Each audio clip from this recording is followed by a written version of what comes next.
तो हम पर वालिदैन की ताअत हद दर्जे फ़र्ज है।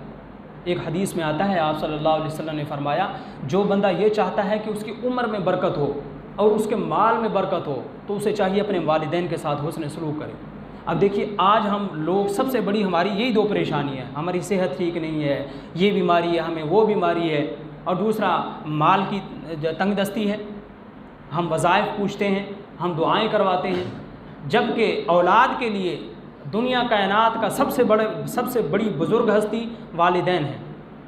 बड़े से बड़ा बुज़ुर्ग भी दुनिया का होगा, अल्लाह के यहाँ उसका मकाम होगा, लेकिन वालिदैन से बढ़कर इस शख्स के लिए, औलाद के लिए कोई मुखलिस नहीं है। अब दो अमल हुज़ूर सल्लल्लाहु अलैहि वसल्लम ने फरमाया कि जो दो काम चाहता है, उम्र में बरकत हो जाए। अब देखें हम कितने लोग सेहत का ख्याल रखते हैं, सुबह तहज्जुद के टाइम भी लोग पार्क में फिर रहे होते हैं। ये जिम वाला जो सिस्टम स्टार्ट हुआ है, अब देखें लोग किस तरह खाना पीना भूल जाते हैं ताकि कहीं मुझे चर्बी ना चढ़ जाए, मैं बीमार ना हो जाऊं। और कुछ लोग इसलिए दौड़ रहे होते हैं, भाग रहे होते हैं कि ब्लड प्रेशर का मसला ना हो, शुगर का मसला ना हो, फ़लाँ बीमारियाँ ना हो, सिर्फ इस वजह से। तो वो अपनी सेहत बहाल रखने के लिए वो अमल तो कर रहे हैं, लेकिन अपने वालिदैन का जो सबसे बेहतरीन और मुजर्रब नुस्खा जो रसूलुल्लाह सल्लल्लाहु अलैहि वसल्लम ने बताया कि वालिदैन का ख्याल रख लो, उनके साथ इज़्ज़त से पेश आ लो, तुम्हारी बीमारियाँ ख़त्म हो जाएंगी, तुम्हारी सेहत बहाल हो जाएगी, तुम्हारी उम्र में बरकत हो जाएगी। अगर किसी शख्स को ये पता चल जाए कि कोई दवाई आ गई है, 2-4 लाख रुपए का भी कोई इंजेक्शन लगता है और इससे उम्र बड़ी हो जाती है, तो सारे लोग पैसे इकट्ठे करने में लग जाएंगे, क्यों ना ये इंजेक्शन हम भी लगवा लें, उम्र बढ़ जाएगी इससे। तो जो नुस्खा हुज़ूर सल्लल्लाहु अलैहि वसल्लम हम दे रहे हैं, आसान सा नुस्खा है। वालिदैन की खिदमत वैसे भी फ़र्द है, दुनिया भी बन जाएगी, आखिरत में जन्नत बन जाएगी। हदीस में आता है कि वालिद जन्नत के दरवाज़ों में से एक दरवाज़ा है, वालिदैन माँ के कदमों तले जन्नत है। तो ये हिदायत रसूलुल्लाह सल्लल्लाहु अलैहि वसल्लम ने हमें दी है। और जो हदीस मैंने खुतबे में पढ़ी थी, आप सल्लल्लाहु अलैहि वसल्लम फरमाते हैं, 3 किस्म के लोग ऐसे हैं, अल्लाह ना उनका फ़र्ज़ कबूल करता है, ना उनकी नफ़िल कबूल करता है। पहला शख्स वो है आक़ुल, जो वालिदैन की नाफरमानी करता है। जो वालिदैन का नाफरमान है, चाहे वो तहज्जुद पढ़ ले, चाहे वो फ़र्ज़ पढ़ ले, वो जो है लाखों रुपए सदका कर दे, कोई फ़ायदा नहीं, ना फ़र्ज़ कबूल है ना नफ़िल कबूल है।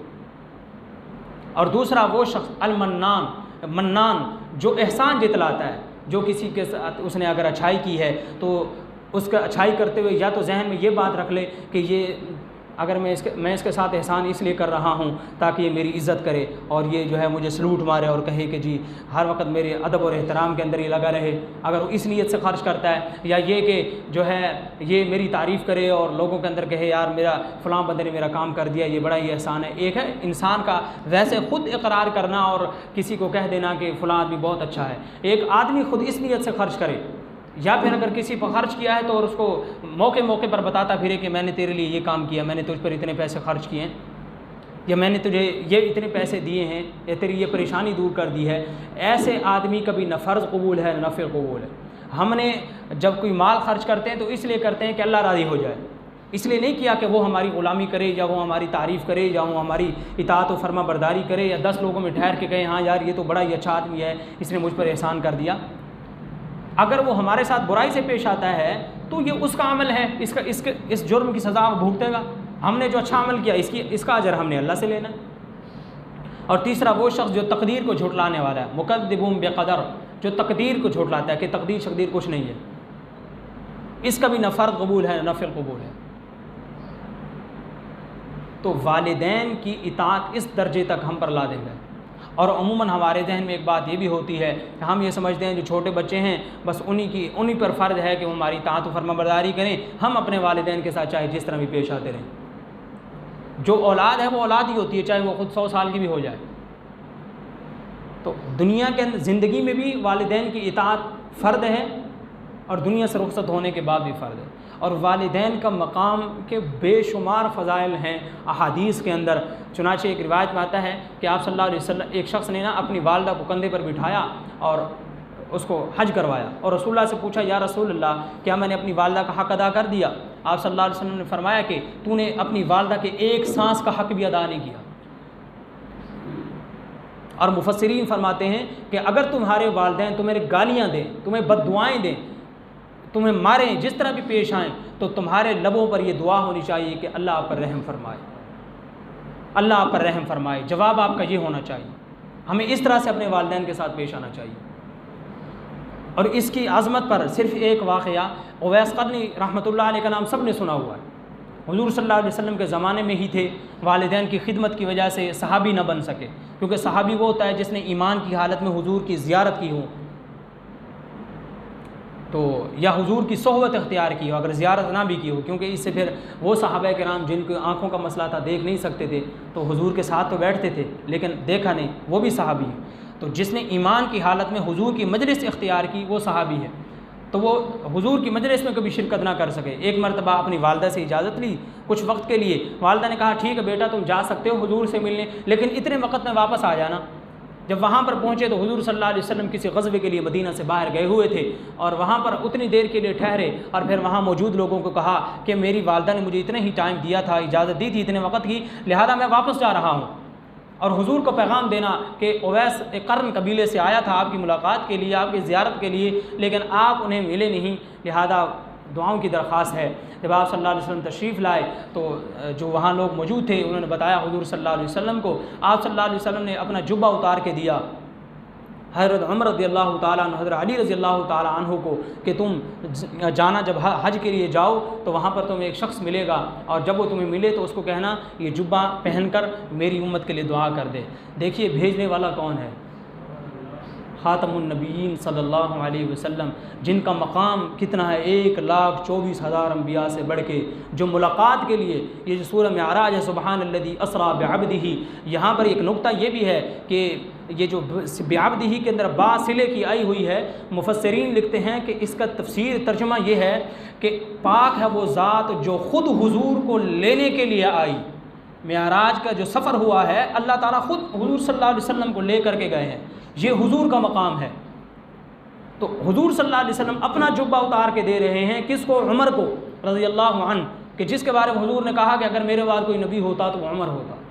किसको दे रहे हैं? हज़रत अली को, जिनका मकाम किसी से ढका छुपा नहीं। हुज़ूर सल्लल्लाहु अलैहि वसल्लम इनको कह रहे हैं जाकर कहना कि उम्मत के लिए दुआ कर दे।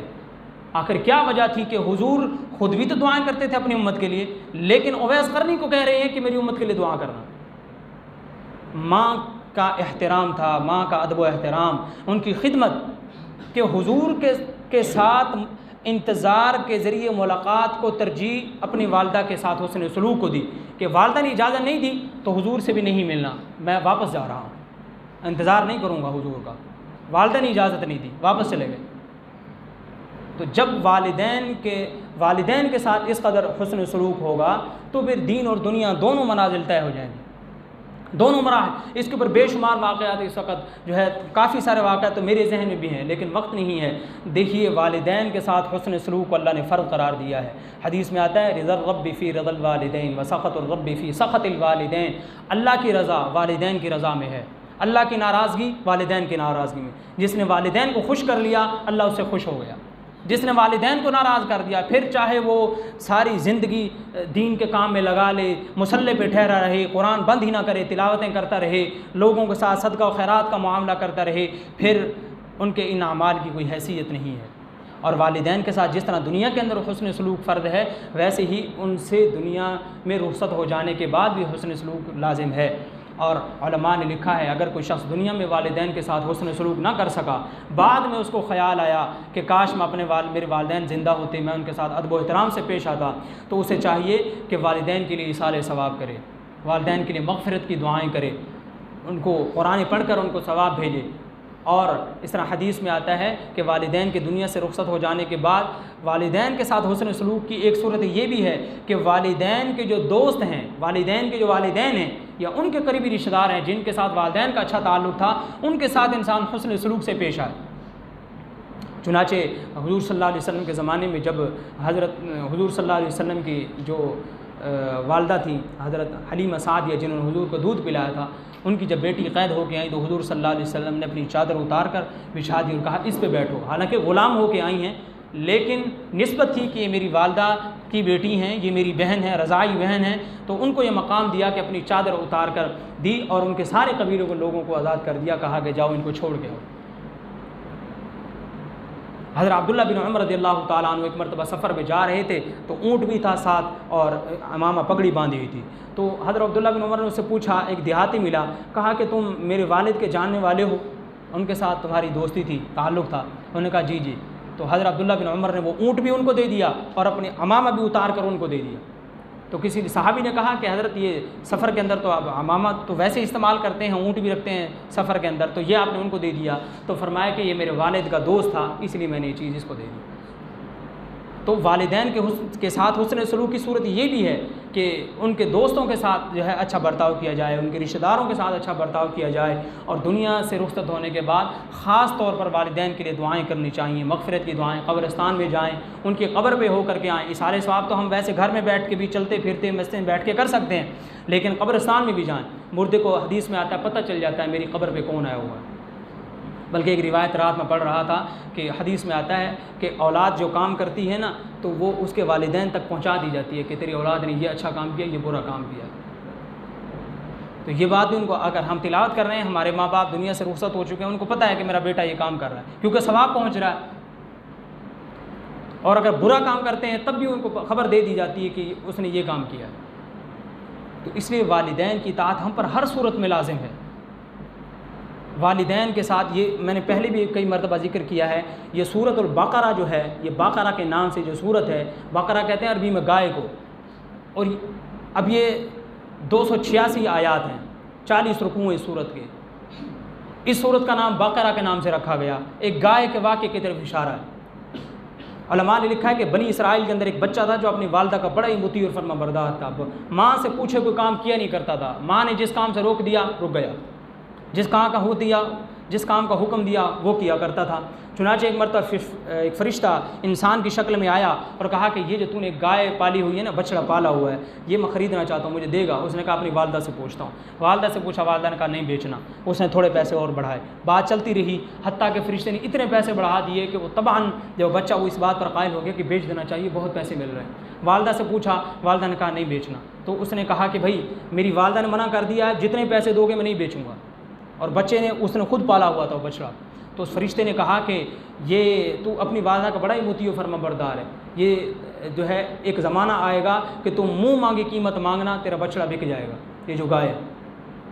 चुनाचे बनी इसराइल के अंदर कत्ल हो गया। वो मूसा अलैहिस्सलाम के पास आए कि आप तो अल्लाह के साथ हम कलाम होते हैं, चुनाचे हमारा बंदा कत्ल हो गया, हमें कोई ऐसा तरीका बताएं कि हमें पता चल सके किसने कत्ल किया है। मूसा अलैहिस्सलाम ने अल्लाह ताला से बात की, अल्लाह ताला ने फरमाया कि इनको कहो कि जो है गाय बछड़ा ज़िबा किया जाए, उसका गोश्त इसको लगा दो और ये ख़ुद ज़िंदा होकर बता देगा मेरा कातिल फ़लाँ है।